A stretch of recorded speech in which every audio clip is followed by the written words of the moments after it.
Muy bien. Vamos a comenzar como lo hacemos siempre con nuestra sesión de meditación.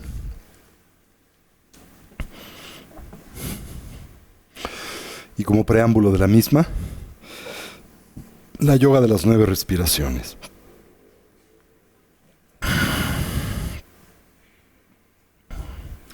Para la misma nos ponemos derechitos con nuestra espalda erguida y nuestra cabeza en equilibrio o balance.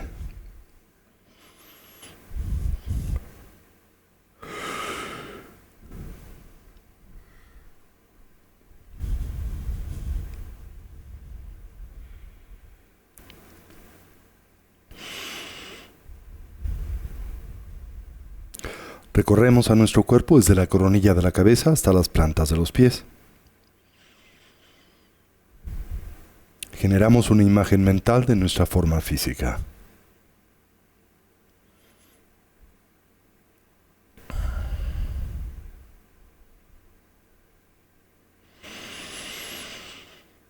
Imaginamos cómo ésta se transforma en una silueta luminosa y translúcida ausente de sustancialidad, con la forma y la postura de los 7 puntos comúnmente asociada al Buda Vairochana.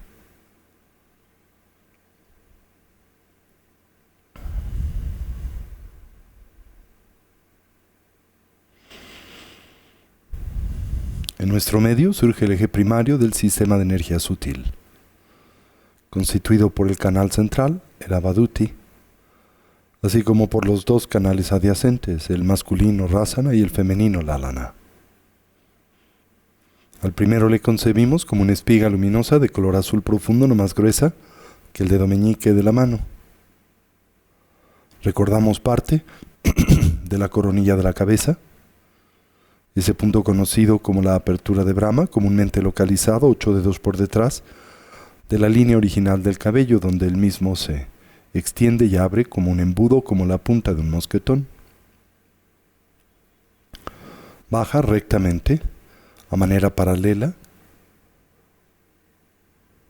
por enfrente de la columna vertebral, hasta arribar al chakra secreto, ese punto localizado 8 dedos por detrás, de 4 dedos por debajo del ombligo, donde se cierra y se redondea como la punta de un mosquetón, como la punta de un bastón.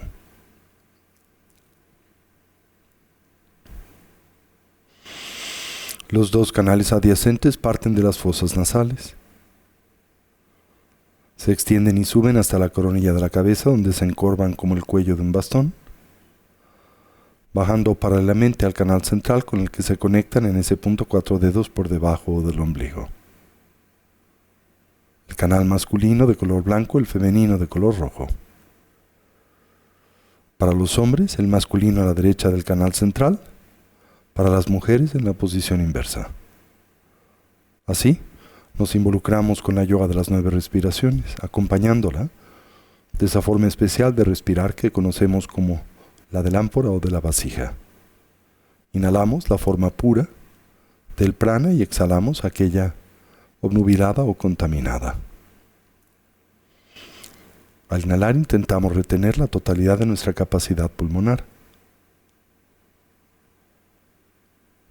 Pausamos por momento volteando la atención sobre de sí misma. Intentamos reconocer el estado y condición mental emergente, más profundo, menos discursivo, quizá inclusive libre de elaboración. Subsecuentemente exhalamos con fuerza, como si liberásemos una flecha a través de un arco.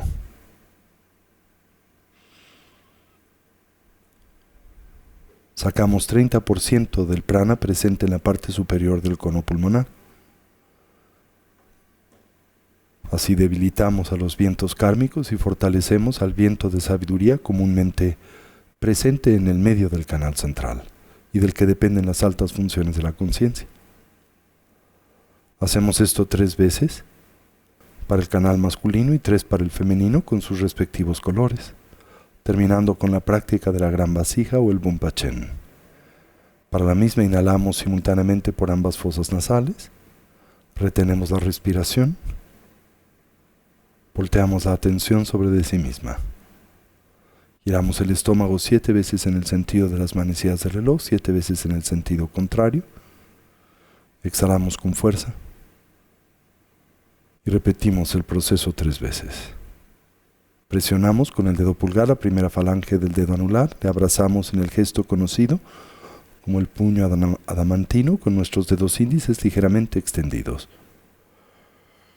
Y así ejecutamos la yoga de las 9 respiraciones.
Transitamos a la meditación de estabilidad.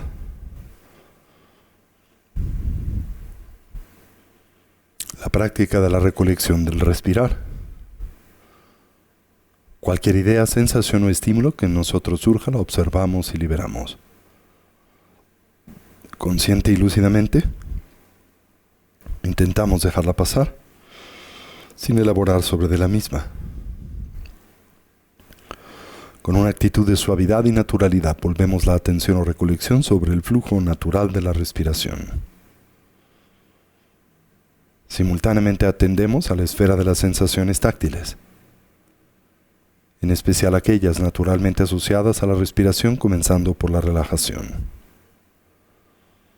Recorremos a nuestro cuerpo desde la coronilla de la cabeza hasta las plantas de los pies. Y ahí donde hallemos o identifiquemos cualquier elemento o rastro de ansiedad y tensión, lo relajamos.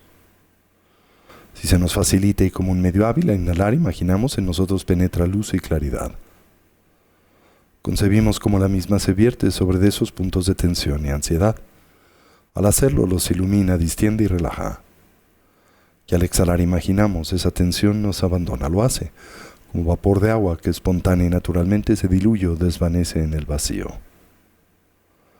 Mantengamos a nuestra recolección o presencia mental firmemente asida sobre el objeto de concentración, el respirar, mientras cultivamos una actitud de atención introspectiva, dirigida hacia la emergencia de los diferentes obstáculos que sabemos dificultan, obstruyen y así obnubilan a la práctica, sobre los que aplicamos sus respectivos antídotos.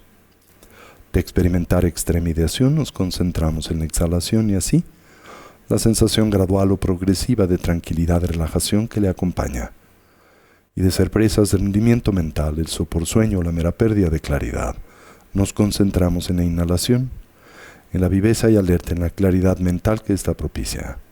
Orientemos a nuestra mente y cuerpo hacia su estado natural, del todo relajado, libre de tensión, estable y quieto, dotado de claridad, alerta y una actitud de vigilancia. mientras atendemos a la respiración, sin aferramiento o constricción y simultáneamente sin distracción. Como es costumbre, establezcamos una transición entre la agitación o el cansancio de la tarde y el estado mental de atención y concentración necesario para el cultivo de las tres sabidurías. La sabiduría del escuchar, que nos conduce a la transformación conceptual, aquella propia del reino de las ideas. La sabiduría del análisis, la investigación, la que conocemos como la de la contemplación, de la que depende la emergencia de la experiencia directa. Y la de la meditación, que promete la integración. Con esta instrucción presente en silencio y por unos minutos, dediquémonos al cultivo de esta dimensión y aspecto de la práctica.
Fortalezcamos la estabilidad, por la que comprendemos ese estado y condición mental profundamente imbuido, esto es saturado de la continua presencia de la atención. Para ello observemos la natural expansión y contracción del diafragma y del abdomen, la cercana relación presente entre ese movimiento y el ciclo de la respiración. Al inhalar observemos si el mismo es largo o corto, si es profundo o superficial, haciendo lo mismo con la exhalación, mientras simultáneamente atendemos a la mera sensación de contacto de nuestro cuerpo con su asiento. De experimentar extremidación nos concentramos en la exhalación y de ser presas del hundimiento mental la inhalación.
Finalmente, fortalezcamos a la viveza alerta y claridad de la atención. Para ello observemos el ingreso y salida del aliento por la punta de las narices o el labio superior. La natural sensación de contraste en la temperatura del aliento al entrar y escapar por las fosas nasales. Y si se nos facilita como un medio hábil la presencia de una pequeña esfera luminosa, un ticle, en el medio del entrecejo en la que suavemente focalizamos la atención. Una vez más, de experimentar extremidad nos concentramos en exhalación. De ser objeto o presa del hundimiento mental, la inhalación.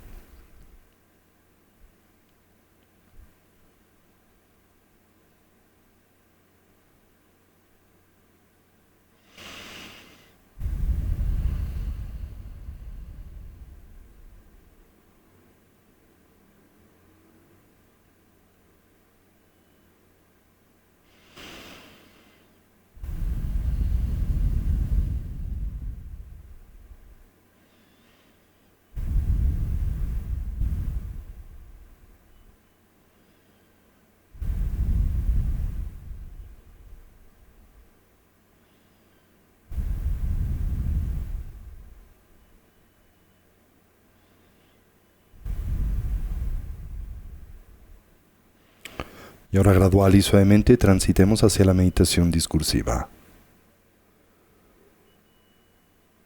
Reconozcamos en la misma un natural complemento a la práctica de la estabilidad. Y así evoquemos a los 4 pensamientos que orientan y motivan a nuestra mente hacia el despertar. Comencemos por lo preciado de la vida humana. Reconozcamos su rareza en realidad, lo complejo y difícil que es obtener y asegurarla, su condición de ocio y oportunidad, sus 8 libertades y 10 riquezas, las personales, las circunstanciales, su fragilidad, su temporalidad, lo fácil que es perderla, la gran oportunidad con la que en efecto contamos aquí y ahora, para intentar imprimir y así dotar a nuestras vidas de una dimensión y sentido de genuino significado, el que naturalmente asociamos a la consecución del bienestar genuino, a través del medio del estudio y la práctica del Buda Dharma.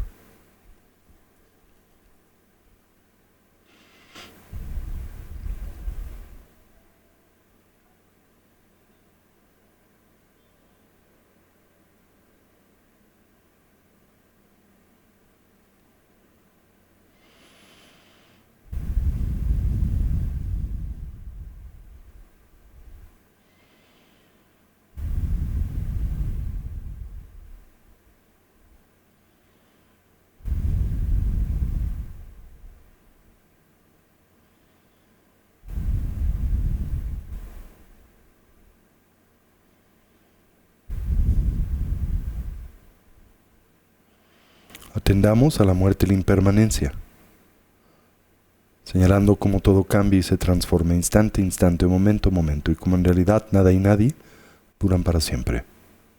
En especial, comprendamos nuestra propia condición mortal, y como la única variable del todo certera y segura en la misma es la de nuestra propia mortandad, que en realidad desconocemos el cómo y el cuándo es que este evento acontezca. Podría ser hoy. Con base en ello, intentemos pensar o reflexionar en torno a lo que debiese de ser genuinamente importante, prioritario, significativo en nuestras vidas. Aquello que pueda brindar o aportarnos bienestar, paz y felicidad duradera. Contrastemos a la misma con la de su impostor, el mero placer hedónico, el sensorialmente condicionado, siempre y por definición, temporal y relativo. Así, por lo que concierne a nuestra meta ulterior, esto es, la consecución del bienestar genuino. Esta se torna ulteriormente inconsecuente. Lo que nos pueda preparar para la muerte. Indudablemente siempre cercana, inminente e inesperada. Tan solo el adiestramiento mental. Y lo que podamos llevar con nosotros durante la compleja y difícil transición, la del morir. La eterna continuidad de la conciencia y con ella, sus impresiones, hábitos y tendencias. Determinémonos a fortalecer aquellos virtuosos y positivos, identificar, debilitar y trascender los no virtuosos, los negativos.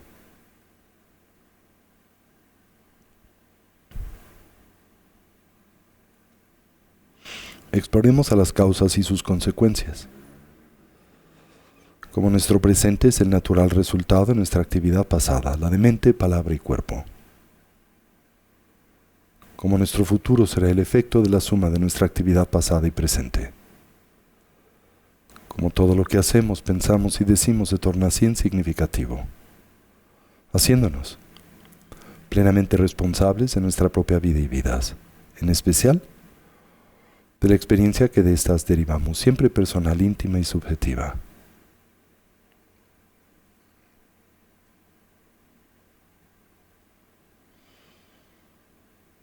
Finalmente, evidenciemos los defectos y limitaciones endémicos propios al samsara, la existencia cíclica, la vida condicionada por la matriz de la ignorancia, el apego y la aversión. Como en esta, todos los seres sufren, como experimentan y transitan por un sinnúmero de dificultades, conflictos y problemas de la misma manera que nosotros. Podemos empatizar con estos, conocemos la experiencia del sufrir y naturalmente desearíamos ser capaces de ayudarles, mas reconocemos nuestras limitaciones propias para hacer esto y es con ello en mente que volteamos nuestra atención en la dirección del refugio y que nos determinamos a establecer una orientación auténticamente positiva y segura en la vida, la que simbolizamos a través de la triple joya. Así, tomamos refugio en el Buda. Lo hacemos no tan solo como un hombre o persona, sino como alguien que representa la naturaleza abierta y clara de la mente, así como sus potenciales evolutivos. Tomamos refugio en el Dharma, como un compromiso para integrar y poner en práctica las instrucciones de vida, desarrollo y cultivo que el Buda nos dio o aportó. Tomamos refugio en la Sangha, la comunidad compuesta primariamente por aquellos genuinamente avanzados en el sendero, los despiertos, los Budas, los liberados o los arhats, los héroes o bodhisattvas. Indirecta y simbólicamente, la comunidad de amigos y amigas que en el camino nos inspiran, auxilian y ayudan. Y a manera central, la figura del Ama, el vínculo con el Dharma y el punto en donde sus cualidades simbólicamente coinciden y se hacen a nosotros presentes. Y así afirmamos: Lamala Kyabsun Chio, Sanjela Kyabsun Chio, Chuna Kyabsun Chio, Genduna Kyabsun Chio, Lamala Kyabsun Chio, Sanjela Kyabsun Chio, Chuna Kyabsun Chio, Genduna Kyabsun Chio.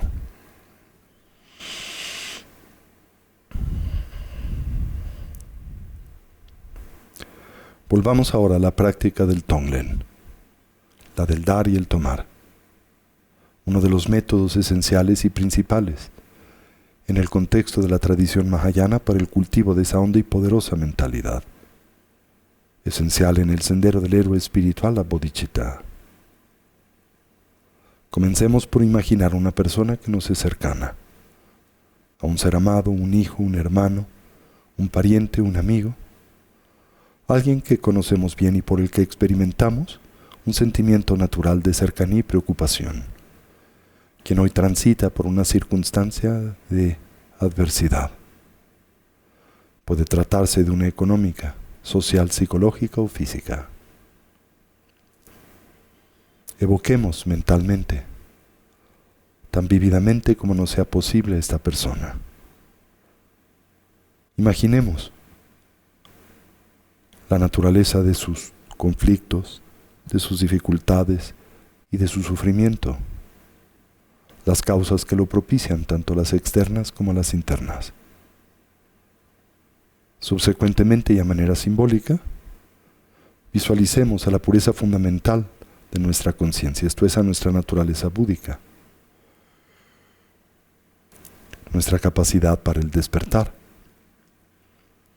aquella que común y habitualmente se ve obnubilada por el velo de las aflicciones. Concibámosla como una perla de luz en el centro del chakra del corazón. Luz blanca radiante, inexhaustible y brillante, luz de gozo y purificación. Concibámosla como el referente esencial de nuestro propio ser, como la natural expresión de nuestra naturaleza fundacional. Y así abrazando a la práctica del Tonglen, imaginemos al sufrimiento por el que transita nuestro ser amado, sus causas externas e internas, como una especie de nebulosidad grumosa, oscura y espesa, que se manifiesta y que se vierte sobre la coronilla de su cabeza. Al inhalar, imaginemos absorber esta oscuridad, orientándola hacia esa perla de luz en el centro del chakra del corazón, donde importantemente, no lo olvidemos, se diluye y desvanece del todo, sin dejar rastro alguno. Hagamos esto no tan solo como un ejercicio de la imaginación, pero con cada inhalación evoquemos la estructura mental propia de la compasión, enunciándola así. Puedas verte libre del sufrimiento y de sus causas subyacentes. Con cada inhalación, imaginemos que el dolor y el sufrimiento por el que nuestro ser querido transita, sus causas subyacentes, se debilita, diluye y desvanece sin dejar rastro alguno. Y así una vez más evoquemos mentalmente esta persona. Pero ahora focalicemos nuestra atención en sus añoranzas, su aspiración de bienestar, felicidad, de gozo y de equilibrio. Y propiciemos la emergencia de la mentalidad de la bondad y el amor. Ese deseo enunciándolo de la siguiente manera. Puedas encontrar la felicidad genuina y puedas abrazar sus causas. Con cada exhalación, imaginemos cómo esta luz de nuestros corazones fluye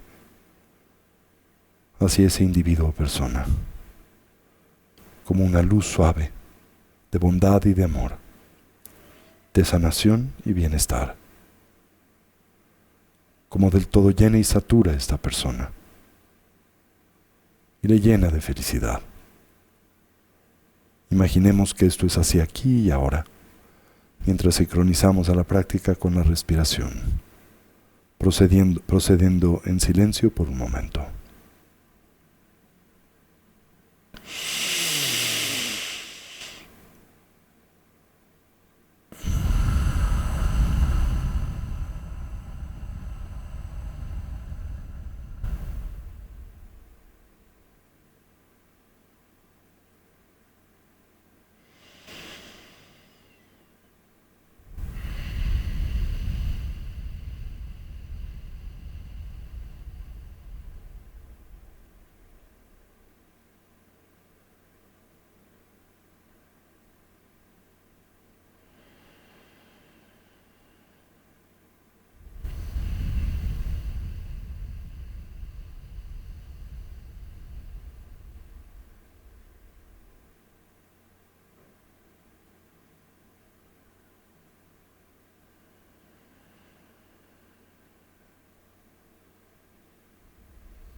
Evoquemos mentalmente una persona que nos ha lastimado, quizá alguien que todavía alberga para nosotros animadversidad.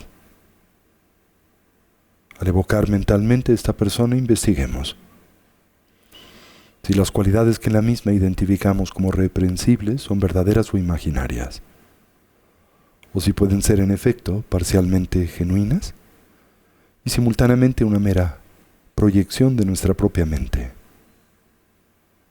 Recordemos cómo comúnmente movidos por la aversión, tendemos a habitual inconscientemente aumentar nuestra percepción en torno a las cualidades negativas de aquellos con los que experimentamos conflicto.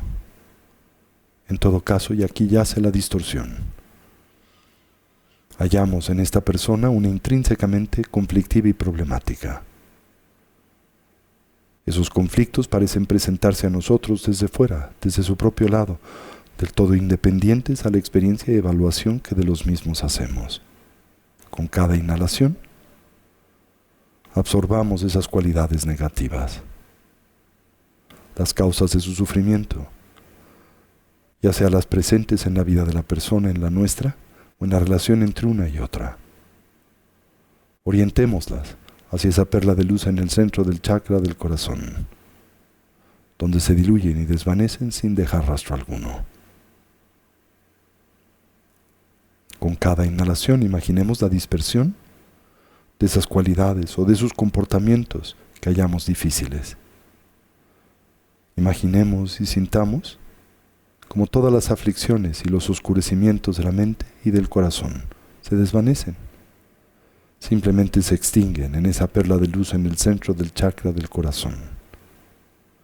Y con cada exhalación, visualicemos, imaginemos, sintamos la presencia de toda bondad, de toda compasión, de toda sabiduría, las que fluyen inexhaustiblemente de nuestros corazones.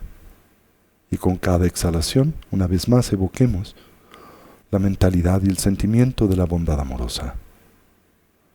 Puedas encontrarte realmente bien, puedas ser genuinamente feliz, puedas verte dotado de las causas del bienestar duradero.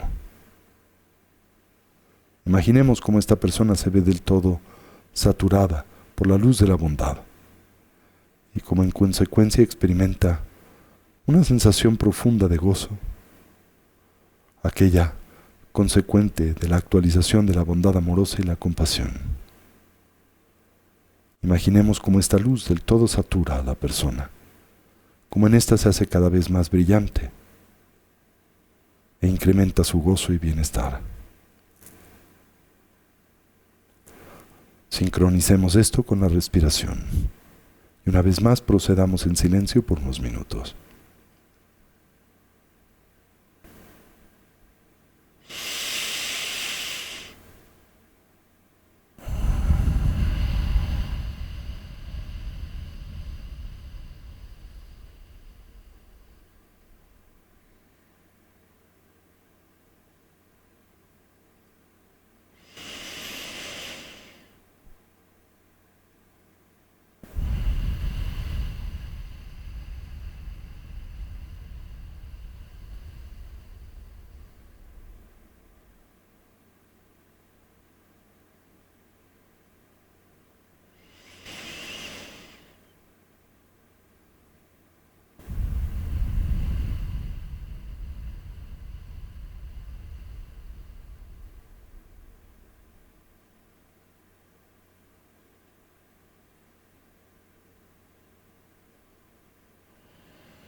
Y ahora expandamos la extensión de nuestra conciencia para que pueda abrazar a todos los seres sensibles que, como nosotros, añoran el bienestar, la felicidad, la libertad de la ansiedad.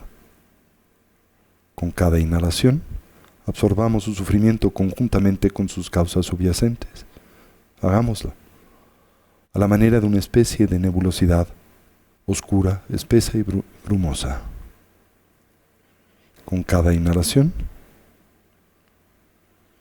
llevémosla hacia esa perla de luz en el centro del chakra del corazón, donde una vez más se diluye y desvanece sin dejar rastro alguno. Con cada exhalación imaginemos extender bendiciones al mundo, a través de la luz, del bienestar y la felicidad genuina. Sincronicemos a la práctica con la respiración. Procedamos una vez más en silencio por unos minutos.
Y ahora liberemos nuestra imaginación a todos los objetos mentales.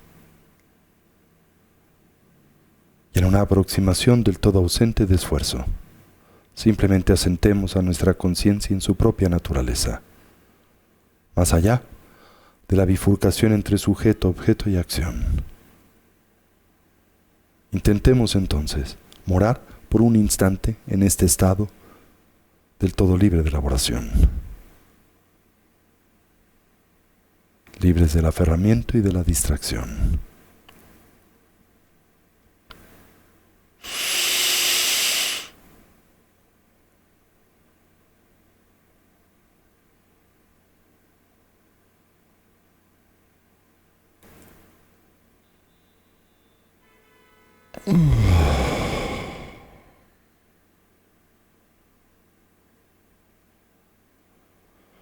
Y así terminemos por dedicar el mérito.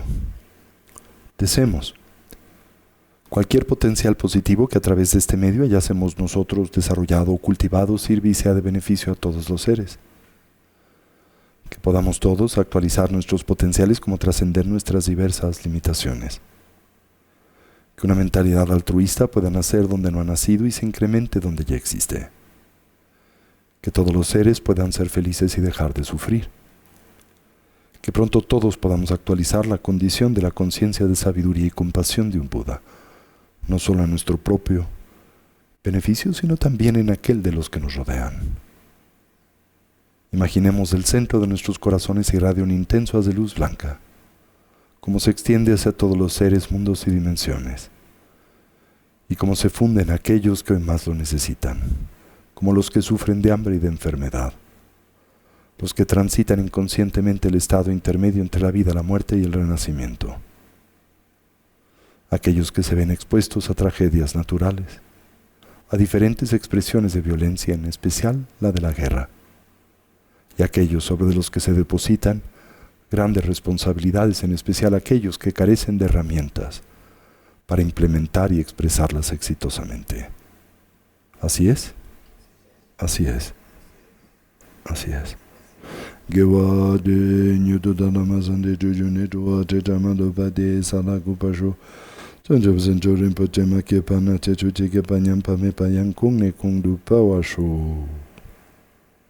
Omahum, Benze Guru Pema Siddhum, Omani Peme Hum, Omahum.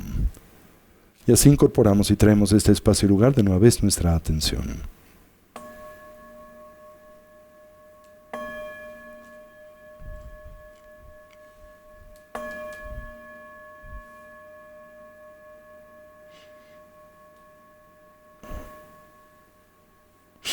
Muy bien.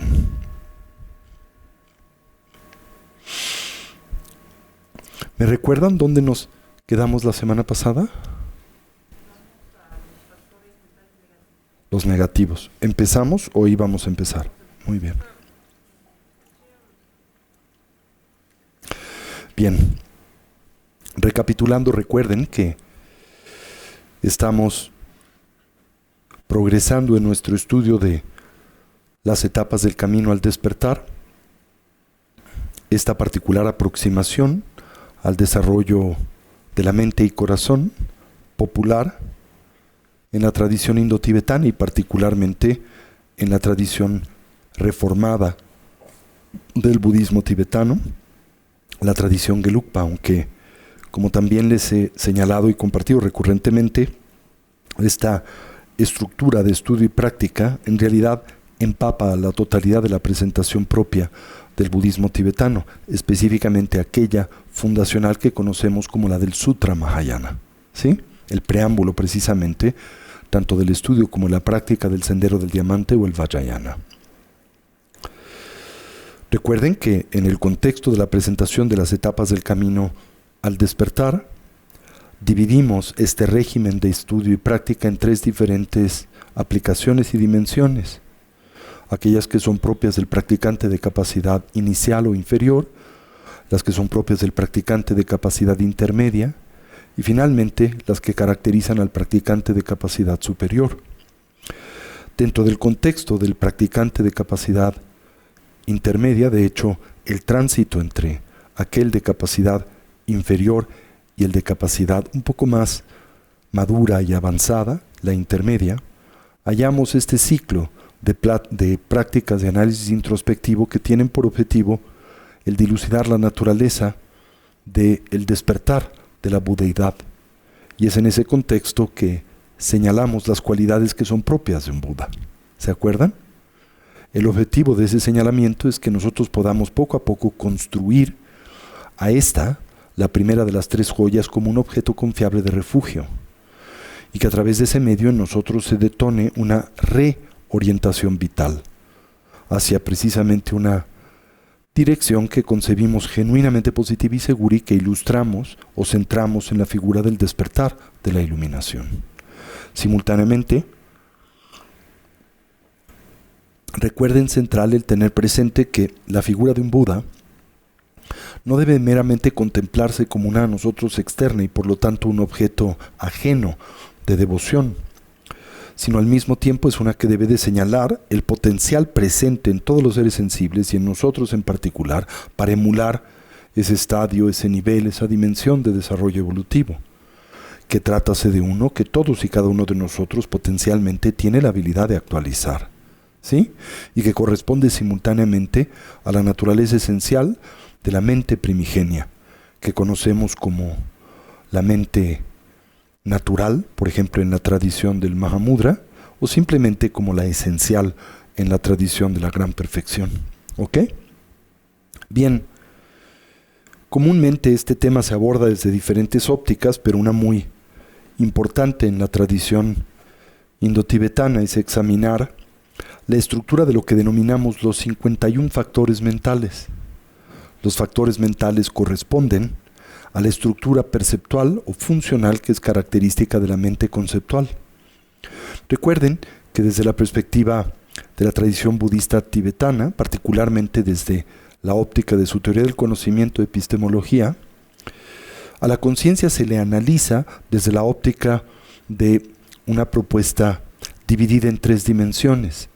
De hecho, se le denomina la teoría de las 3 dimensiones de la conciencia, que corresponde a punto de partida, la conciencia grosa, la que identificamos con la psique, la conciencia ordinaria que opera dentro del contexto de las funciones ordinarias del estado y de la experiencia de vigilia, la conciencia sustrato, que corresponde a lo que comúnmente denominamos el alaya vichñana. Vichñana trátase o se refiere a la conciencia ordinaria, la conciencia dualista, recordarán de esto hablamos, pero vi es un prefijo alaya es una palabra que denota o señala una dimensión que resguarda o que opera como una especie de receptáculo, de cápsula o bodega, de las impresiones, hábitos y tendencias que hemos acumulado a través de los portales de la mente, palabra y cuerpo a lo largo del tiempo sin principio. Y finalmente, en esta teoría de las 3 dimensiones de la conciencia, se señala la más primaria, precisamente la conciencia primigenia.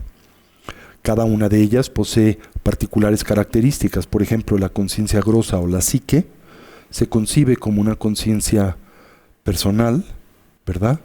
Es una conciencia por definición aflictiva y es una conciencia dualista. La conciencia sustrato, el alaya vichñana, es una conciencia transpersonal, sigue siendo dualista y por tanto también aflictiva, mientras que la conciencia primigenia trasciende toda dualidad. La fragmentación que nosotros detonamos en consecuencia de las estructuras que son propias de la cognición conceptual, las del tiempo y del espacio, las de la locación, las de la existencia y la no existencia, las de la pureza y de la impureza y así subsecuentemente. En términos generales, esta dimensión primigenia de la conciencia corresponde a la mente búdica.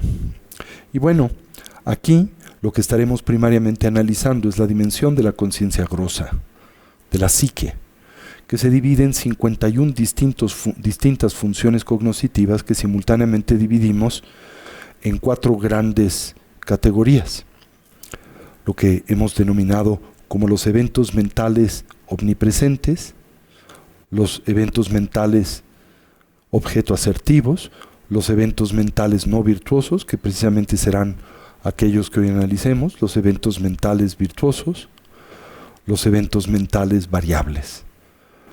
Los eventos mentales omnipresentes se dividen en 5, los objetos asertivos en 5, los virtuosos en 11, los no virtuosos en 26 y los variables en 4. ¿Ok?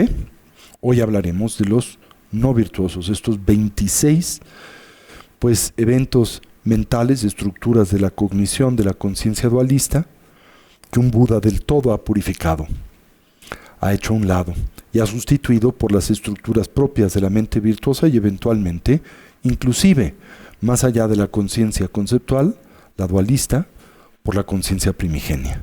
¿Ok? ¿Se entendió eso? Muy bien.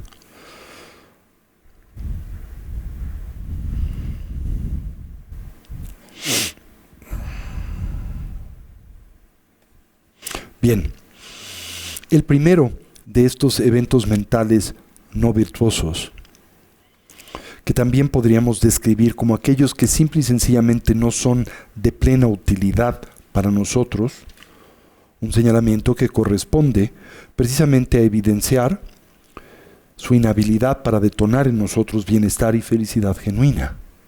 Una de las primarias metas del entrenamiento mental del Buda Dharma, que no puede distanciar o divorciarse del cultivo de una salud mental óptima y que al mismo tiempo opera como un prerequisito para en nosotros desplegar el pleno despertar o la iluminación, con todo lo que dicho estado y condición naturalmente pues adviene y todo lo que le acompaña. Entonces el primero de los factores mentales no virtuosos, probablemente puedan adivinarlo, es el de la ignorancia. Lo que conocemos en la lengua sánscrita por el término vidya. ¿Sí? La palabra vidya es muy importante dentro del ámbito de la psicología budista y se refiere, apunta o señala a la mente ordinaria, la psique, la mente grosa, la que opera, insisto, dentro del contexto de las funciones ordinarias perceptuales de la condición y estado de vigilia. Se le asocia simultáneamente a lo que comúnmente concebimos como la mente del pensar habitual.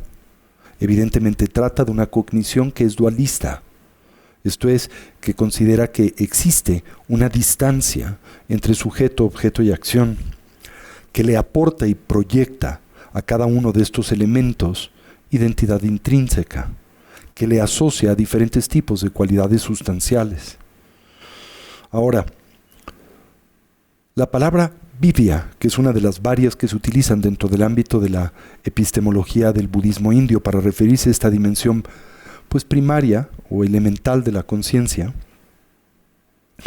es interesante porque tiene por raíz la noción de separatividad, al mismo tiempo de fragmentación y separación, de divorcio. ¿De qué?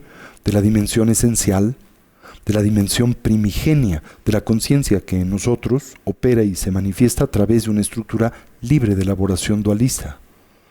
Así entonces, vidya se refiere precisamente, esta dimensión de la conciencia apunta, señala a una cognición dual, ¿verdad? Vijnana, ¿sí? Avidya. A es una partícula de negación. Y precisamente lo que señala es una disfunción que afecta a esta dimensión inclusive de la conciencia grosa, vijnana, que la inhibe, que de alguna manera la atrofia. Y lo hace de dos diferentes maneras. Por avidya, se le traduce en la lengua tibetana por marikpa. Ma también es una partícula de negación en la estructura de la gramática tibetana. Rikpa se refiere en este contexto a esa dimensión de la conciencia. Marikpa es precisamente una disfunción en la conciencia, pero prefiero en este contexto la terminología india porque hace una distinción entre dos dimensiones de la conciencia, vijnana y jnana, ¿sí? Vijnana es la conciencia ordinaria, insisto, la de todos los días, la conciencia del pensamiento habitual, la conciencia que opera en buena medida a través de nuestras 5 bases sensoriales físicas y la mental conceptual dualista. Es una conciencia que en su raíz y fundamento posee esta dimensión de fragmentación, de distancia o divorcio de la naturaleza esencial, ¿sí? Mientras que la palabra jnana, ¿verdad?, en contraste a vijnana, tiene la misma raíz, jnana, pero vi es esa partícula que la torna en una limitada o limitativa. Y jnana se refiere a la cognición directa, no conceptual. Opera más o menos igual en el contexto de la lengua tibetana. Jnana se traduce por rikpa, vi se traduce por ma. Así que ma rikpa es la mente que fragmenta, la mente dual y la mente aflictiva en términos generales, ¿verdad? Insisto, aquella que opera en buena medida a través de las 5 bases sensoriales físicas y la conciencia, pues, ordinaria, dualista de la vida cotidiana. Ahora, la ignorancia opera en 2 diferentes dimensiones. Opera como punto de partida como un mero desconocimiento. ¿De qué? ¿De qué? De lo que se hace presente y manifiesto a nuestras diferentes bases sensoriales, tanto las físicas como la mental. Y no solo se refiere a la inhabilidad por parte del perceptor de poder interactuar con claridad y cercanía con las apariencias sensoriales, sino también por lo que concierne a la 6ª conciencia, la conciencia sensorial, mental, conceptual y dualista, se refiere también a la inhabilidad del perceptor para poder monitorear o para poder detonar una actitud de exploración introspectiva que precisamente faculte al individuo a poder iluminar los procesos mentales y emocionales que se hacen presentes y caracterizan al mundo interior. Así también, Marikpa representa un divorcio de nuestra propia intimidad. Y como podrán ustedes imaginar, un individuo que carece de esta capacidad de autoatención o exploración, también y por naturaleza sufrirá de una inhibición y atrofiamiento en su capacidad de autorregulación. ¿Eso entienden? ¿Se hace claro? La dependencia entre estos dos elementos, la ausencia de introspección inhibe la autorregulación. La autorregulación indispensable en el despliegue de una vida pues coherente, de una vida en equilibrio y de una vida que se manifiesta en coherencia con el principio de la causalidad moral. Recuerden, el primero de los entrenamientos budistas trabaja y se centra en esta dimensión del desarrollo evolutivo. Le hemos descrito previamente como una sabia administración de nuestros diferentes hábitos de vida, los de mente, palabra y cuerpo, en consecuencia del entendimiento de un principio, el de la retribución moral de las acciones. Como todo lo que nosotros hacemos, pensamos, decimos, genera consecuencias, de las que somos directa o indirectamente responsables. Y lo somos, evidentemente, de la experiencia primaria que del mundo tenemos, porque esta es una siempre íntima y personal, ¿no es cierto? Así entonces, cuando el individuo carece de esta habilidad introspectiva y de autoanálisis, naturalmente carecerá o sufrirá de una expresión muy disminuida de autorregulación. Y esa expresión disminuida de autorregulación nos conducirá a ignorar o ir en contra de la causalidad moral, el karma. Y en consecuencia también propiciará el que nosotros tendamos a complicar nuestra vida o deteriorar la misma a través especialmente de la expresión o manifestación de toda variedad de comportamientos no virtuosos. Entonces, esa primera dimensión de la ignorancia se refiere precisamente a la inhabilidad de atender lo que se hace presente a nuestros diferentes campos sensoriales, no solamente los físicos, sino específicamente el mental, y se traduce en esta inhabilidad para monitorear los procesos internos y por tanto la autorregulación. ¿Se entendió eso? ¿Qué tan común es esto? Pues casi podríamos decir omnipresente en todos nosotros, en la mayoría de los seres dotados de vida y conciencia que moran en la existencia condicionada, y en los seres humanos que carecen de una disciplina introspectiva. Este es un problema presente en todos nosotros. ¿Se entendió eso? Cuando hablamos también acerca de la inhabilidad de atender lo que aparece a nuestros campos sensoriales físicos, bueno, esto va desde literalmente la inhabilidad de ver las apariencias que a los mismos se hacen presentes o manifiestos, que sería una expresión extrema de ignorancia, pero también tiene que ver con no percibirles de forma clara, ¿verdad? No poderlos atender con cierta nitidez, lo cual va a contaminar la manera en que nos vinculemos y relacionemos a esas esferas de la experiencia, y va a nutrir a las dificultades y problemas que deterioran nuestra calidad de vida en general. ¿Hasta aquí me siguen? Bien, ahora, la ignorancia no tan solo se concentra en esta dimensión, esta ausencia, sino también posee una dimensión alternativa que se concibe infinitamente más destructiva. Es la proactiva, en donde el perceptor no solamente ignora o experimenta la inhibición de el vínculo con las apariencias sensoriales, sino se refiere a una actitud proactiva a través de la cual nosotros distorsionamos inconscientemente su condición y circunstancia. No solamente no vemos las cosas como son, sino las armamos, codificamos o entendemos contrarias a su naturaleza. Recuerden, porque esto es algo que hemos señalado recurrentemente, uno de los objetos primarios de análisis introspectivo, por ejemplo, en la práctica contemplativa y particularmente la del recuento, la recapitulación. Cómo nosotros comúnmente concebimos como permanente lo que es impermanente. Cómo nosotros concebimos como unitario lo que emerge en dependencia de partes. de condiciones, de circunstancias, inclusive de la propia designación conceptual que determina la conformación de la experiencia. Como nosotros concebimos como pues independiente lo que es dependiente, ¿verdad? Como nosotros proyectamos una identidad intrínseca sobre de lo que no la tiene, posee o puede albergar.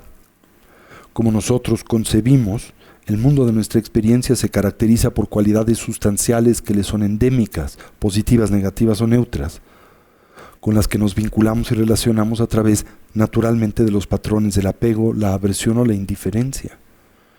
Cuando todos los fenómenos carecen no solo de identidad intrínseca, sino también no pueden albergar cualidad sustancial alguna en sí mismos desde su propio lado, porque esas cualidades emergen en codependencia con la cognición y los condicionamientos que nos conducen a decodificar un estímulo de forma determinada. Así entonces,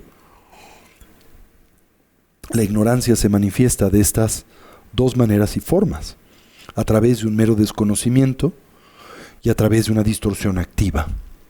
¿Se entiende esa idea? Este es el primer factor mental negativo. Evidentemente, en el caso de un Buda, trátase de una condición que ha desaparecido. No solo temporal, sino estructural y definitivamente. No tan solo a manera superficial, sino estructural. Y no tan solo ciertas primarias expresiones de la ignorancia, sino inclusive las impresiones más sutiles de la misma, que flagelan a la coherente expresión de la conciencia. Eso quiere decir que en el contexto de un Buda, las distorsiones cognitivas han desaparecido. ¿Hasta aquí me siguen? ¿Sí? ¿Seguros? Bien, ahora,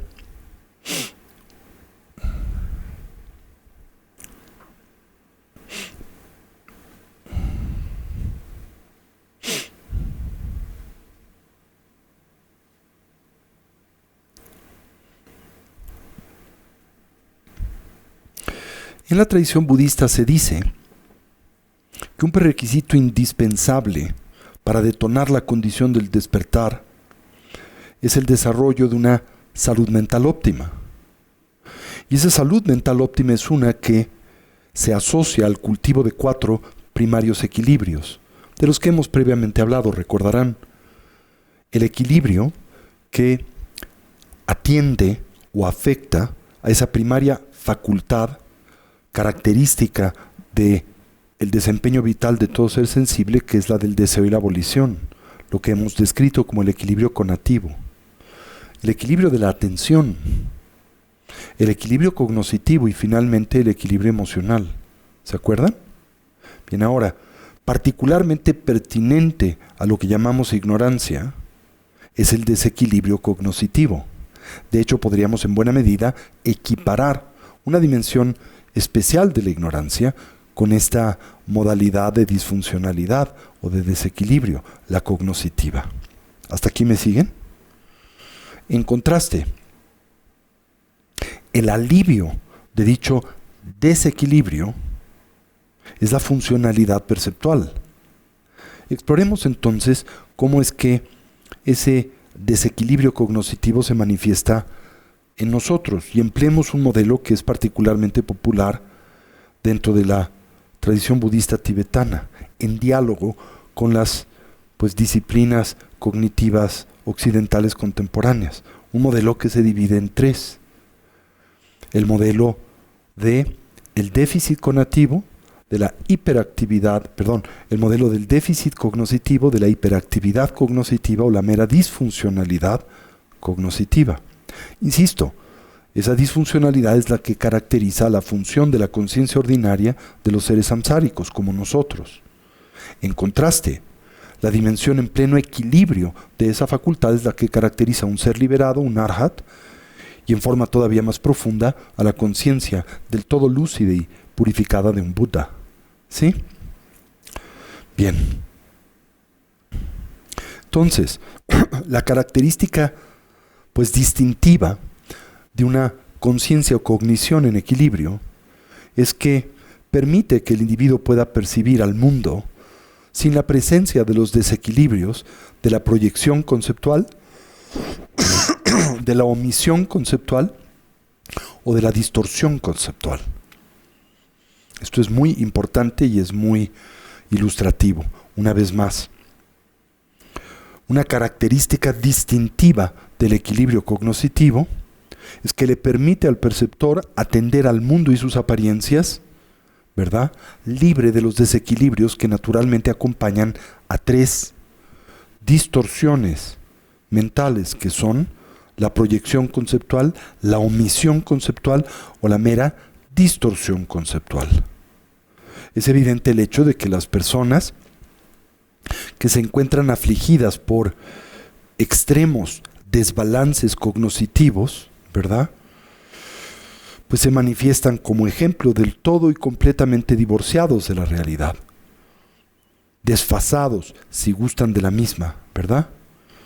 Individuos, por ejemplo, a los que comúnmente se les diagnostica con disfunciones, enfermedades, como lo son, por ejemplo, la psicosis, la esquizofrenia, la psicosis, en términos generales.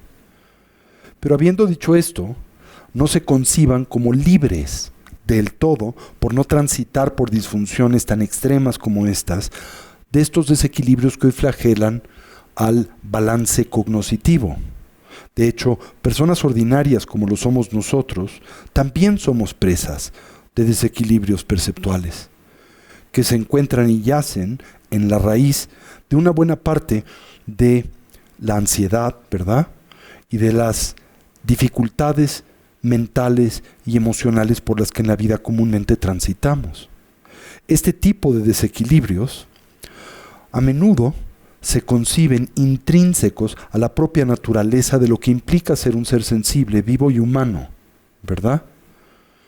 Y esta concepción es una muy enraizada, diría yo, en la cultura occidental, que abreva de la tradición teísta judeocristiana, que concibe precisamente al ser humano como un ser caído, pecaminoso, y en su naturaleza fundamental, deficitario, y que precisamente es por ello que plantea la trascendente importancia de poder acceder, de poder pedir la intervención de un ser superior al que se concibe creador y administrador del mundo, omnipotente y omnisciente, para que a través de su unilateral intervención, animada por la gracia, pueda aliviarnos de nuestras propias limitaciones, de nuestras propias aflicciones mentales y emocionales que se conciben endémicas, intrínsecas a nuestra naturaleza. No solo esto está presente dentro de la estructura teísta del universo judeocristiano, sino también ha animado en buena medida a la concepción que se tiene de la naturaleza de la conciencia en las ciencias cognitivas occidentales.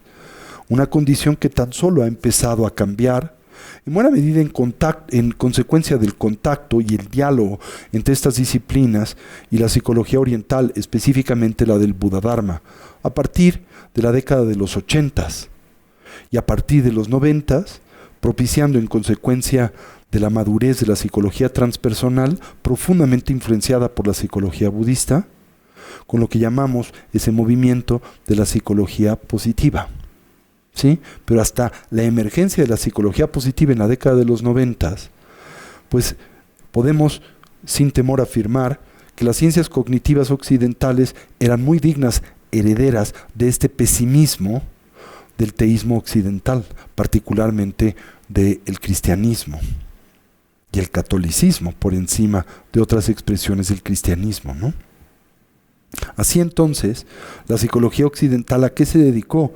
Primariamente al estudio de las disfunciones cognitivas de los seres humanos, y en buena medida con la concepción de la naturaleza endémica de las mismas en la estructura de la percepción y de la conciencia de los seres humanos. Por eso bien decía Freud que el objetivo del psicoanálisis era propiciar un tránsito entre la psicosis disfuncional a una dimensión de neurosis funcional en el ser humano. Pero al afirmar esto, precisamente lo que señalaba Freud era la noción de que esa dimensión de neurosis era una intrínseca e insuperable en el ser humano. Y bueno, no se diga de otras formas de vida que ni siquiera se contemplan capaces de hacer gran cosa, ¿no? La tradición budista parte de un punto de vista radicalmente distinto. Recuerden que parte de la afirmación de que nuestra naturaleza fundamental es la naturaleza búdica y que nuestra naturaleza esencial es pura, es positiva y es funcional. Y que lo que tenemos que hacer es simplemente debilitar aquello que hoy la bloquea, la obnubila, la inhibe, y que esto es posible precisamente a través del adiestramiento mental. ¿Hasta aquí me siguen? Entonces, siguiendo este análisis tripartita de los desequilibrios que nos aquejan, específicamente ahora a la mente, pues primero ataquemos lo que denominamos el déficit cognoscitivo. El déficit cognoscitivo, ¿por qué se caracteriza? Pues por una inhabilidad o por un fracaso, si gustan, para poder percibir lo que se presenta, decía, a nuestros 5 campos de experiencia sensorial, material o física, ¿verdad?, con claridad. Pero también comentábamos la inhabilidad de poder percibir o atender con claridad lo que se presenta al 6º de estos campos sensoriales, que es el mental. Y aquí, insisto, por el mental nos referimos a la mente ordinaria, vijñana, a la mente dualista y conceptual, la del estado de vigilia, la que opera en la condición de vigilua. Y esta inhabilidad para hacernos conscientes de nuestros estados mentales y de los procesos que naturalmente les caracterizan, es por lo menos tan limitativa como otras formas de ceguera o miopía perceptual. Y el impacto que tiene en la salud mental es tremendamente debilitante, ¿sí? A medida en que nosotros nos divorciamos o no estamos en contacto con lo que ocurre a nuestro alrededor y dentro de nosotros, pues estaremos precisamente sufriendo y seremos presa de lo que conocemos como el déficit cognoscitivo. ¿Hasta aquí me siguen? Un Buda es alguien que ha superado, que ha hecho a un lado, que ha trascendido dicha disfunción cognitiva. Y por lo tanto se trata de alguien que está del todo y completamente consciente, alerta y lúcido para lo que acontece y se presenta a través de sus diferentes campos sensoriales, tanto los físicos como el mental.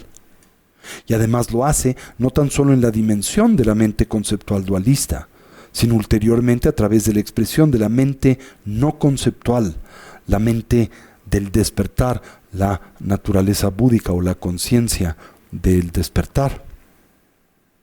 Bien, ahora, en contraste, la hiperactividad cognoscitiva se inserta en nosotros cuando nosotros mezclamos, ¿verdad?, nuestras proyecciones conceptuales con las experiencias sensoriales directas que del mundo tenemos.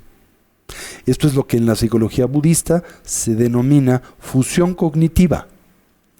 La fusión cognitiva es esa experiencia por la cual nosotros proyectamos una idea o interpretación sobre una experiencia sensorial determinada y se nos olvida que hemos proyectado esa interpretación y creemos o asumimos esa interpretación del todo personal y subjetiva corresponde a la naturaleza misma de la apariencia que a nosotros se presenta.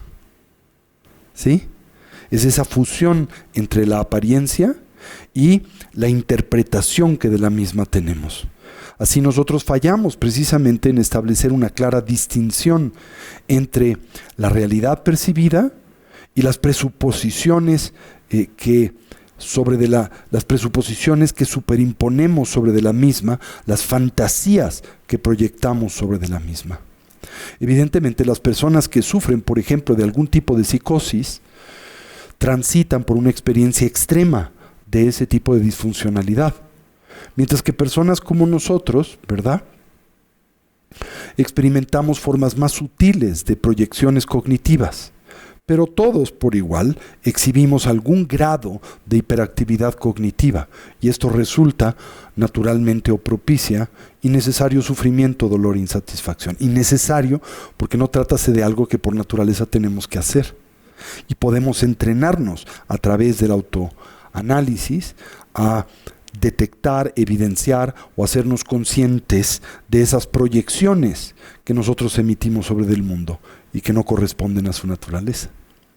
Y finalmente, lo que denominamos la disfunción cognoscitiva ocurre cuando nosotros activamente aprendemos equivocadamente la realidad. Podemos hacerlo a través de defectos que flagelan a nuestro físico, a nuestras bases sensoriales, ¿verdad? O simplemente en consecuencia de nuestra inhabilidad para interpretar con objetividad lo que acontece a nuestro alrededor, ya sea porque somos presa de la distracción, de la extrema ideación o de la lasitud del hundimiento mental, o simple y sencillamente de la disfunción de la atención, o porque somos presas de un proceso proactivo de distorsión cognitiva, o simplemente uno de ausencia de atención al mundo. Para ello juega un rol muy importante el cultivo en el entrenamiento contemplativo del Buda Dharma, lo que llamamos el desarrollo de la metacognición. La palabra metacognición es una que podemos utilizar para describir un factor de la conciencia que se considera particularmente importante, que es la introspección. ¿Sí? La introspección, ¿se acuerdan cómo se define? Esa facultad de la conciencia que nos permite en tiempo real monitorear aquello que afecta a la coherencia y continuidad de la atención. Y en este contexto también la capacidad de monitorear tanto aquello que caracteriza al déficit cognoscitivo, como caracteriza a la hiperactividad cognoscitiva, como caracteriza la mera disfuncionalidad cognoscitiva. ¿Sí? Pero recuerden, y simultáneamente, la metacognición es algo que se puede cultivar y se puede fortalecer. Y el instrumento y la metodología que utilizamos para lograr ese objetivo es ¿cuál? La meditación. ¿Hasta aquí me siguen? ¿Sí? Bien. Para poder superar entonces estos desequilibrios cognoscitivos, que por cierto, trátase, como podrán inferir e imaginar, un tema central de la teoría y práctica del Buda Dharma, una de las intervenciones esenciales que nosotros tenemos que propiciar es el cultivo de la recolección que es capaz de atender y discernir. La recolección, ¿se acuerdan? Ese factor de la conciencia que nos permite firme y cercanamente asirnos al objeto de atención o interés, de perderlo, recuperarlo y de olvidarlo, recordarlo, que opera como un antídoto directo precisamente a, por ejemplo, el déficit cognoscitivo y los desórdenes que le acompañan. Y este primer reto, ¿verdad?, implica el aprender a atender exclusivamente lo que está siendo presentado a nuestras bases sensoriales y también a la conciencia mental. Simplemente atender sin diálogo, sin elucubrar, sin elaborar sobre lo que simplemente aparece a nuestras bases sensoriales, ¿verdad? Recuerden cómo en la instrucción que el Buda nos dio en torno a las 4 aplicaciones de la atención, que representa el corazón de la práctica del Vipassana, lo expresaba con mucha sencillez al decir cosas como: al ver, tratemos de atender solo lo que es visto; al oír, tratemos de atender solo lo que es escuchado; al sentir, tratemos de atender solo lo que es sentido; al percibir, tratemos de atender solo lo que es percibido. Y bajo esta base, ¿verdad?, pues se nos dan una variedad de instrucciones que son centrales para la práctica de meditación en el budismo. Bien, ¿hasta aquí vamos? Bien, pero también esta ignorancia de la que hablamos como primer factor mental negativo, marrikpa o avidya, se refiere no solo a los desequilibrios que flagelan a la cognición, sino también se refiere a los desequilibrios que flagelan a la emotividad. ¿Sí? Recuerden que el equilibrio emocional también es un aspecto central del desarrollo evolutivo, un prerequisito para la salud mental óptima y por lo tanto para el bienestar genuino y su reclamo. Entonces, el equilibrio emocional se concibe en la tradición budista como la natural consecuencia o efecto del equilibrio conativo, el de la facultad del deseo y la volición, el equilibrio de la atención y el equilibrio cognoscitivo. Esto es, sin la presencia del equilibrio conativo el de la atención y el cognoscitivo, no se hará presente en nosotros el equilibrio emocional. Y el equilibrio emocional no puede operar en divorcio y distancia del equilibrio cognitivo, el de la atención y el cognoscitivo. Pero los desequilibrios emocionales simultáneamente pueden atrofiar otras facetas, afectar negativamente a otras facetas de la salud mental, evidentemente, ¿no? Por ejemplo, el déficit emocional, siguiendo nuestro análisis tripartita, o el desorden del déficit emocional, ¿verdad? ¿Qué tipo de síntomas despliega? Bueno, uno de sus síntomas es una especie de muerte emotiva, o una sensación de fría indiferencia hacia los demás y nuestro entorno, ¿sí? Mientras que la hiperactividad emocional se caracteriza por una experiencia excesiva de obsesividad, o de alegría y depresión, o de esperanza y temor, o de adulación y desprecio, o de apego y hostilidad, ¿verdad? Es lo que en buena medida caracteriza a una conciencia bipolar, ¿sí? Y este tipo de disfuncionalidad emocional, pues ocurre cuando nuestras respuestas emocionales a las condiciones del mundo son inapropiadas. Por ejemplo, cuando ves como alguien tiene un accidente y eso a ti te produce humor, ¿verdad? O te hace reírte, o te entretiene, o produce alegría, cuando en realidad implica algo que lastima al otro, que lo daña, que inclusive pudo haberlo afectado físicamente. Es como ver que alguien se rueda por una escalera y encontrar en esto algo entretenido, algo que inclusive en ti detona risa. ¿Entienden eso? O como alguien es maltratado y eso te entretiene así. Ese tipo de respuesta inadecuada emocional es lo que llamamos el desequilibrio emocional en general. ¿Sí? Bien.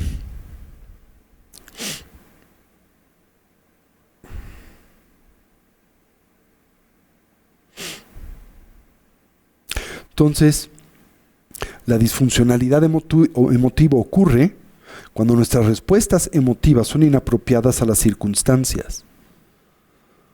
Como cuando nosotros tomamos deleite en la miseria de otros, o cuando nosotros experimentamos resentimiento por lo que concierne a su éxito, la envidia, ¿verdad?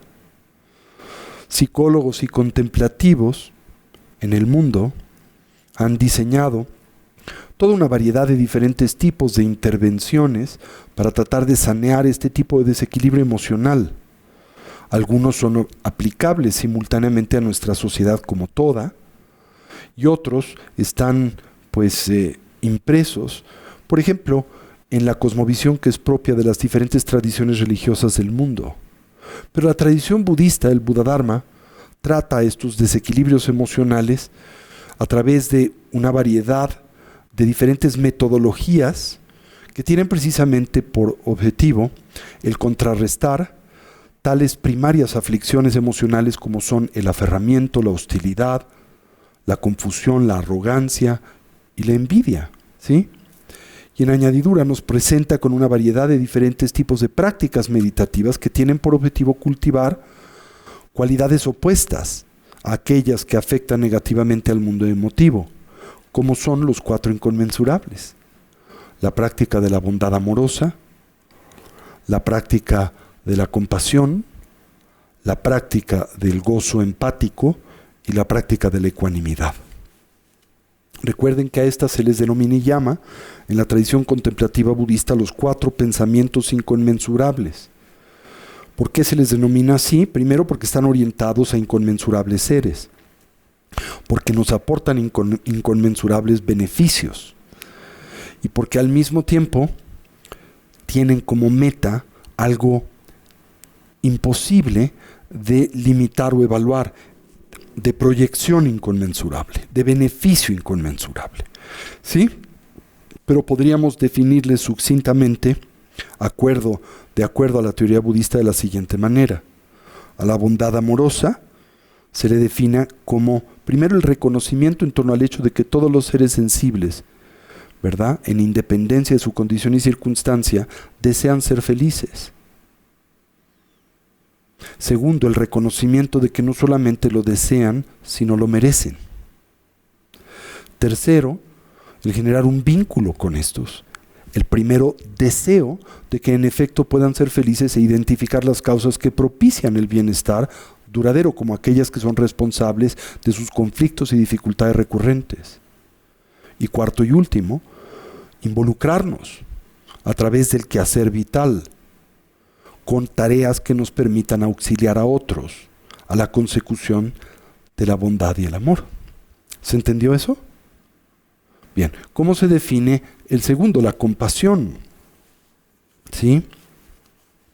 Primero, el reconocimiento del cómo todos los seres sensibles por igual están animados por un deseo de trascender y liberarse del sufrimiento y sus causas. Desear que puedan, primero, identificar el hecho de que merecen liberarse del sufrimiento y sus causas. Desear esto pueda acontecer y finalmente involucrarse con estrategias que nos permitan auxiliar a otros a lograr ese objetivo. Eso es lo que se define por compasión. El gozo empático se refiere al poder apreciar, celebrar las virtudes de otros, sus acciones positivas, sus logros. Y la ecuanimidad, en oposición a envidiarlos, ¿no? Y la ecuanimidad no se refiere, como la palabra aparentemente comunica, a permanecer impávidos ante las circunstancias vitales. No, y por eso quizá una mejor traducción que el término ecuanimidad al castellano es imparcialidad. La capacidad de manifestar una actitud imparcial hacia todos los seres sensibles. ¿Imparcial en qué sentido? Enraizada en el reconocimiento que todos tienen algo en común que los iguala a nosotros. Todos deseamos ser felices y dejar de sufrir. Y todos lo merecemos. ¿Se entendió esta idea? Ahora, cada uno de estos estados mentales tiene un impostor con el que lo confundimos, con el que fácilmente nosotros lo tergiversamos. Por ejemplo, confundimos el amor con el apego autocentrado.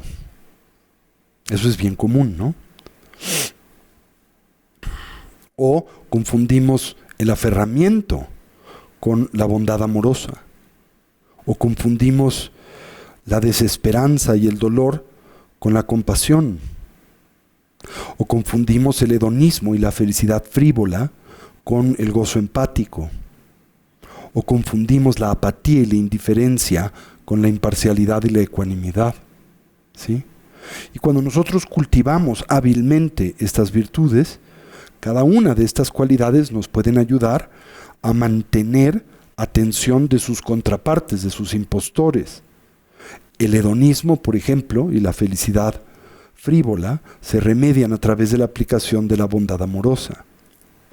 La apatía y la indiferencia se remedian a través del cultivo de la compasión. El dolor y la desesperanza a través del gozo empático. Y el apego autocentrado a través de la imparcialidad. ¿Sí? Y prácticas específicas de meditación han sido diseñadas en nuestra tradición para precisamente cultivar cada una de estas habilidades. Bien, entonces esta es también una expresión de la ignorancia, el desequilibrio emocional. Y en contraste, un Buda es ¿quién? Quien ha actualizado ¿qué? El pleno equilibrio emocional. Lo cual quiere decir que trátase de alguien en el que ha florecido, sin impedimento alguno, la actitud inconmensurable de la bondad amorosa, de la compasión, del regocijo y de la imparcialidad. ¿Sí? Eso es lo que entendemos entonces por el estado lúcido y el estado despierto de la mente. ¿Ok? Entonces hemos tocado el primero de esos factores mentales negativos, que es el de la ignorancia y la confusión. También una última dimensión de lo que llamamos ignorancia y confusión implicaría ignorar la vacuidad que caracteriza a todos los fenómenos. Por vacuidad entendemos no la nada, sino la ausencia de identidad intrínseca que les es propia. Y por ignorancia finalmente entendemos la incapacidad para precisamente señalar una condición primaria de la existencia de todas las cosas, que es el surgimiento dependiente. ¿Sí? Esto en síntesis es lo que caracteriza este primer factor mental negativo, que es la ignorancia. ¿Ok? Ahora, de la ignorancia advienen otros factores mentales negativos. Primariamente, el deseo aflictivo y el apego, como también lo es la aversión, el enojo, la ira o el odio, o lo son el orgullo, o lo es la duda aflictiva y la incertidumbre. ¿Sí? Entonces estos son también factores mentales negativos que se ven detonados por la presencia de la ignorancia. Una vez más, el deseo aflictivo, que en esencia se refiere al deseo por aquello que no nos aporta bienestar genuino a nosotros y a los que nos rodean, y que de hecho más bien degrada, ¿verdad?, las causas del bienestar genuino en nosotros y los que nos rodean. El apego, que nos conduce a exagerar las cualidades positivas de objetos, personas, circunstancias o ideas, o a superimponer y proyectar. Recuerden esta noción de fusión cognitiva, donde proyectamos fantasías que desconocemos y luego las concebimos como una expresión de la realidad. Proyectamos cualidades positivas sobre lo que no las tiene o quien no las tiene, como en el enamoramiento, y escondemos las negativas y nos aferramos a ese punto de vista empecinadamente y concebimos al otro como existiendo de la manera en que a nosotros a través de ese filtro y demanda aparece, lo cual no puede sostenerse indefinidamente. Tarde o temprano la realidad aflora y esta, pues yo le llamo disonancia cognitiva, naturalmente detona el dolor, el sufrimiento y la insatisfacción. Hacemos lo mismo con la aversión, nada más que es la condición mental opuesta. Ahora exageramos las cualidades negativas de objetos, personas, circunstancias o ideas, como en el odio. O superimponemos cualidades negativas sobre los que no las tienen. Nos aferramos a ese punto de vista, escondemos las cualidades positivas o las minimizamos o las inhibimos e ignoramos del todo. Y concebimos al objeto de la aversión como una fuente genuina de dolor y sufrimiento.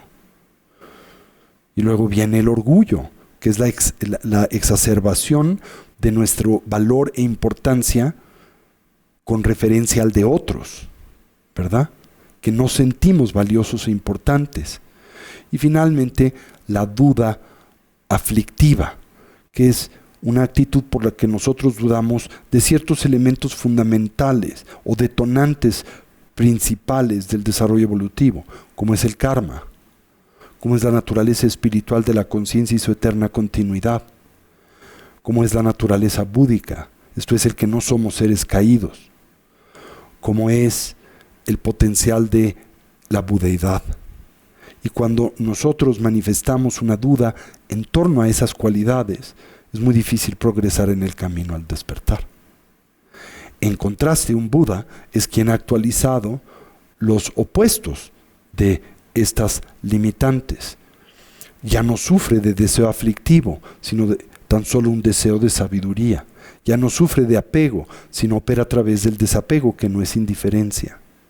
Ya no sufre de ira, enojo y odio, sino ha perfeccionado la tolerancia y la paciencia.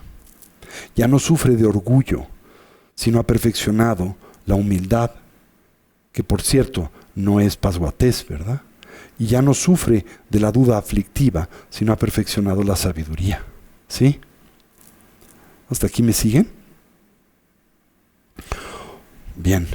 Otra dimensión u otro elemento de estos factores mentales negativos es la falsa creencia en los extremos de la permanencia o de la ausencia de existencia del yo, ¿sí? Pero este es un tema complejo, amplio, así que es uno bueno a atacar la semana que entra. ¿Hasta aquí me siguen? Ahora, vuelvo a insistir porque es fundamental que aterricen todo esto. La razón por la que examinamos estos factores mentales, la razón por la que tratamos de señalar, como en el caso de la dimensión de un Buda ya no están presentes. Es para poder entender, al contrastarlos como con la condición con la que hoy nosotros operamos en el mundo, que entendamos lo extraordinaria que es esa condición. Y que eso en nosotros genere un sentido de azoro y de admiración por aquellos que han actualizado ese potencial. Y que entendamos que cuando nos liberamos de todas esas limitantes, pues nos convertimos en refugio para los que nos rodean. Y así entonces los Budas son un objeto genuino de refugio. Para eso nos hemos venido preparando, a través del cultivo del espíritu de la emergencia y la renuncia, del hastío al samsara. Y ahora lo que estamos buscando es, ante el hastío del samsara, que es un objeto confiable de refugio. Y la tradición budista dice que el único objeto genuinamente confiable de refugio es un Buda, o la conciencia plenamente lúcida y despierta, que se ha liberado de todas las aflicciones mentales y emocionales. ¿Se entiende eso? Si de verdad integras esta comprensión y lo haces con profunda admiración y devoción, esto transforma y cambia el derrotero entero de tu vida. Bien, dejémoslo aquí y como siempre, dediquemos el mérito. Deseemos que cualquier potencial positivo que a través de este medio hayamos desarrollado y cultivado, que sirva y que sea de beneficio a todos los seres. Que podamos todos, sin excepción, actualizar nuestros potenciales como trascender nuestras diversas limitaciones. Que una mentalidad altruista pueda nacer donde no ha nacido y pueda incrementarse donde ya existe. Que todos los seres, sin excepción, puedan ser felices y dejar de sufrir. Y que pronto todos podamos actualizar la condición de la conciencia de sabiduría y compasión de un Buda, de amor y bondad, no solo en nuestro propio beneficio, sino en el de aquel de los que nos rodean. ¿Así es? Así es. Así es.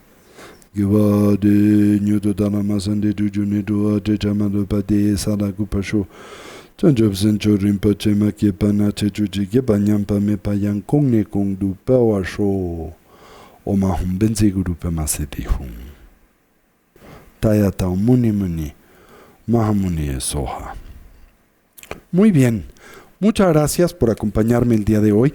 Les recuerdo, la semana que entra estará con nosotros en residencia la maestra Cristiana Polites, una de las principales discípulas del Dr. Nida Chen Atsang, uno de los más prominentes médicos tibetanos, hoy pues presente en el mundo occidental.